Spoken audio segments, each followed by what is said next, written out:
Olá, o Revista está no ar. A Lei nº 12.965 de 2014, conhecida como Marco Civil da Internet, estabelece princípios, garantias, direitos e deveres para o uso da rede no Brasil. Em vigor há quase 7 meses, as determinações da nova legislação ainda geram dúvidas. Para nos ajudar a entender mais sobre o assunto, eu recebo no estúdio Mara Pires Pena, professora de Filosofia do Direito da PUC Minas. Professora, muito obrigado por estar aqui conosco e participar com a gente. Professora, a gente vê aí nesses últimos anos que surgiu uma discussão muito grande em relação à regulamentação e leis para o uso da internet.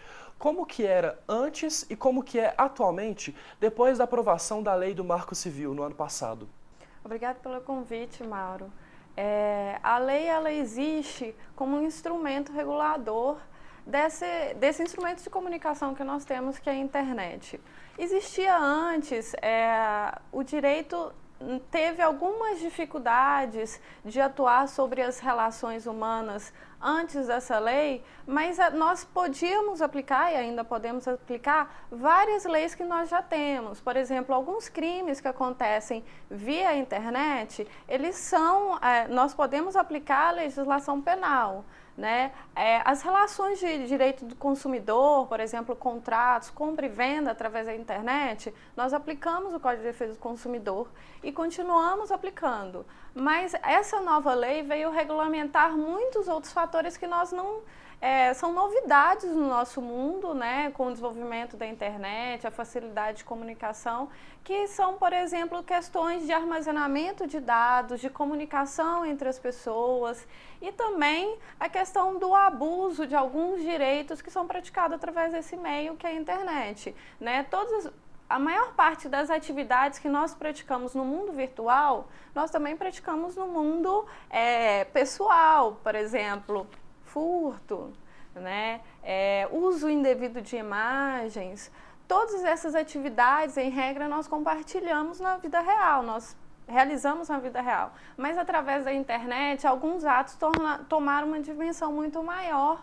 Por exemplo, quando nós compartilhamos uma imagem na internet, é diferente, toma uma proporção muito maior do que utilizar uma imagem irregular numa revista.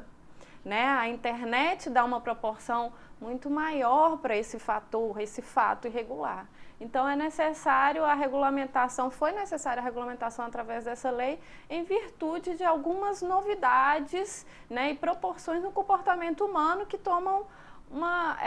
crescem nesse novo meio de comunicação que é a internet. E professora, então existiam formas de punir, né, crimes ou de algumas, digamos, coisas que fugiam da lei dentro da internet, mas não existia uma regulamentação específica para isso. Então foi assim que surgiu o Marco Civil? O que é o Marco Civil da internet? O Marco Civil é a regulamentação desse instrumento. Da mesma forma como nós temos a regulamentação dos canais de TV, dos jornais, de telefonia, né? De todas essas formas de comunicação, nós não tínhamos uma regulamentação precisa sobre a forma de comunicação através da internet. Não tínhamos isso no Brasil, né? Que é o mais novo meio de comunicação que nós temos. Já regulamentamos várias atividades de comunicação. Faltava da internet. Mas os atos que nós praticamos através da internet, muitos deles já são solucionados com a legislação que nós já tínhamos há décadas, que já existem. E professora, a gente vê aí que existem várias formas, né, de poder trabalhar aí no meio da internet. A internet já não é um meio livre, então para que uma lei que regulamenta o uso dela? Mauro, acontece que o direito à liberdade de expressão, que acontece, né, nós nos manifestamos através da internet, e é uma manifestação muito ampla, porque mais facilitada. Nos jornais, revistas, você passa por uma aprovação de um editor, você tem que ser um jornalista contratado. Através da internet, todo mundo manifesta, né? Então, essa nova regulamentação veio para auxiliar e estabelecer essa liberdade. Por quê? As pessoas têm as liberdade de locomoção, liberdade de expressão, mas em algumas situações todo ser humano abusa das liberdades, né? Então eu tenho a liberdade de me expressar, mas essa liberdade, eu não posso usar esse meu direito de liberdade para ofender o direito do próximo. E no momento em que eu uso essa minha liberdade, esse espaço tão aberto e amplo que é a internet para me manifestar, então agora eu posso escrever qualquer coisa que eu queira na internet. Não, você não pode utilizar essa liberdade para ofender o próximo. E aí é essa importância que a internet trouxe, essa facilidade de comunicação também trouxe uma maior dimensão para as lesões que acontecem a direitos de outras pessoas, por exemplo, lesão de direito de imagem, de privacidade, né? Nós temos vários casos em que fotos íntimas são veiculadas na internet e isso toma uma proporção muito maior, né, do que se essas fotos tivessem sido veiculadas de forma irregular num veículo de menor abrangência, como uma revista ou uma propaganda, um outdoor. Nenhuma liberdade pode ser usada para ofender o outro, ofender o próximo. E é isso que nós precisamos regulamentar, nessa nossa liberdade que nós queremos de expressão, mas também queremos estar seguros de que eu não serei ofendido e de uma forma muito grave, que é a internet. Quando você joga os dados na internet, você não consegue retomá-los, né? Professora, a gente falava aí dessa questão do limite, do direito. Quais que são os tipos de violações mais comuns que acontecem na internet, além desses que você já citou? As pessoas talvez não percebam ainda, porque realmente é um instrumento que a grande população tem começado a utilizar e tem surgido novas formas de utilização desse meio de comunicação, mas uma das formas que essa lei veio regulamentar é a restrição de acessos, sigilos de acessos. As pessoas ainda hoje, muitas não sabem que no momento em que você faz uma pesquisa, por exemplo, num grande site de pesquisa como o Google, você está enviando dados dos seus acessos e esses dados, eles são utilizados de alguns meios que a gente não tem controle ainda antes dessa lei.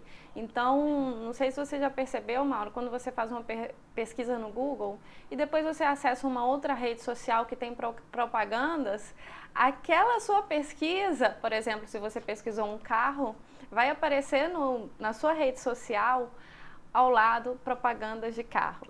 Se imediatamente depois você faz uma pesquisa, por exemplo, de uma revista ou de um shampoo, vai aparecer propagandas daquele produto que você pesquisou em outro site. Ou seja, existem possibilidades e tem sido usado de alguns sites utilizarem as informações que você pesquisou para trabalhar ali um marketing, né?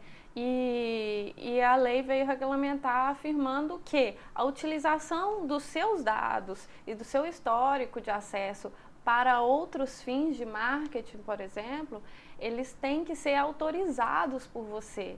E você também tem que ter, de uma forma muito clara naquele site, o direito de que os seus dados e as informações do seu histórico de acesso não sejam utilizados por outros sites.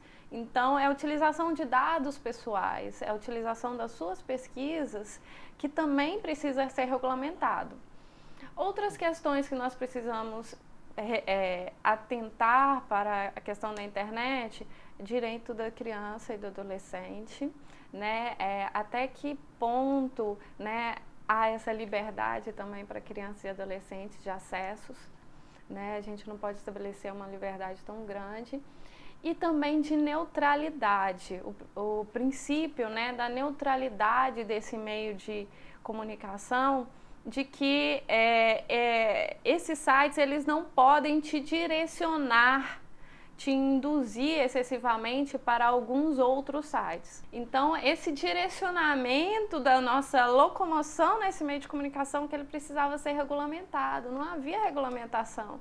Então, o seu provedor pode fazer o que quiser com os seus dados e você mal sabe o que ele está fazendo com os seus acessos, né? Essa neutralidade, ou seja, eu preciso ser livre, né, nesse meio de comunicação, é que também foi necessária a regulamentação. Mas é uma irregularidade que as empresas provedoras de internet poderiam fazer e que as pessoas não percebem. Professora, recentemente surgiu novamente a discussão para as pessoas poderem participar e opinar sobre o Marco Civil. Por que o debate está surgindo de novo agora? Mauro, o debate, na verdade, ele não foi finalizado com a edição da lei.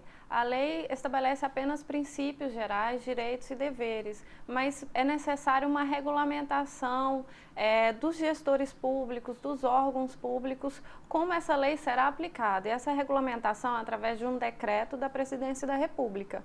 O debate é para que todas as pessoas possam participar para a elaboração desse decreto. Isso significa que a Presidência da República está nos dando uma oportunidade de influenciar na regulamentação de uma lei que existe. Nós precisamos regulamentar para que vários direitos lá sejam aplicados. E qual que é a importância das pessoas poderem participar desse processo também?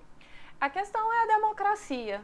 Nós não participamos da democracia somente no voto, nós podemos participar o tempo todo. A importância é ocupar esse espaço democrático, ainda mais um instrumento que todas as pessoas têm interesse de usar. E nós precisamos, existem pessoas que ainda não usam, mas nós precisamos dar acesso até essas pessoas. É importante que todos participem, basta acessar o site do Ministério da Justiça e opinar sobre vários pontos de discussão que lá foram postos pela Presidência da República.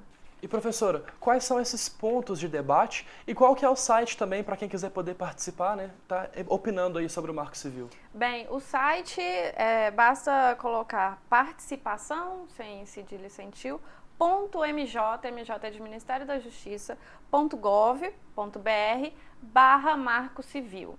Lá as pessoas terão 4 grandes tópicos de assuntos que a Presidência da República, através desse ministério, está abrindo ao debate. Primeiro ponto é a neutralidade desse meio de comunicação, A internet é livre, deve ser neutra. O segundo ponto é a privacidade das informações, a minha privacidade. Terceiro ponto, registros de acessos, onde esses registros estarão, quais são as regras, inclusive para investigação policial. E o terceiro ponto são outros que o Ministério da Justiça colocou ao debate, como o direito da criança e adolescente, competência para julgamento das ações judiciais, contratos, educação digital, etc. Ok. Professora, muitíssimo obrigado pela sua participação aqui com a gente hoje. Eu que agradeço, Nara, a oportunidade. E nós vamos para um rápido intervalo. Confira no próximo bloco os destaques da história do Carnaval de Belo Horizonte. A nossa equipe acompanha também a movimentação dos foliões que vão lotar a capital nos desfiles dos blocos de rua.